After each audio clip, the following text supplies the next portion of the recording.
পর্নোগ্রাফিতে লিপ্ত থাকলে একটা মেয়েকে আর মেয়ে মনে হবে না, গোষ্ঠের টুকরা মনে হবে, মেয়েকে সম্মান দিতে পারবেন না।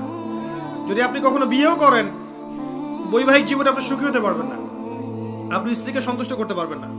পর্নোগ্রাফিতে আসক্ত থাকা অবস্থায় নিজের উপর যে জুলুম করেছেন, এই ঋণ বা এই ক্ষতিটা সারা জীবন ওষুধ খেয়ে ঠিক হবে না, মডার্ন হার্বাল টারবাল খেয়ে ঠিক হবে না।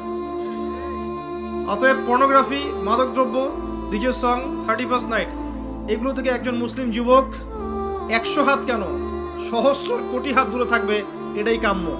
কোনোভাবেই এগুলোতে ইনভলভ হওয়া যাবে না। যদি এগুলোতে ইনভলভ হন তাহলে আল্লাহর গজব আসবে, তার রাসূলের অভিশাপ পাওয়া যাবে, আল্লাহর ফেরেশতারা অভিশাপ দিবেন, আপনার হায়াত রিজিকে বরকত কমে যাবে। আর ওই অবস্থায়, ওই কাজ করা অবস্থায়, আল্লাহ না করুক, যদি আপনার জানটা কবজ হয়ে যায়, তাহলে চিন্তা করতে পারবেন না যে কবর কি হইতে পারে।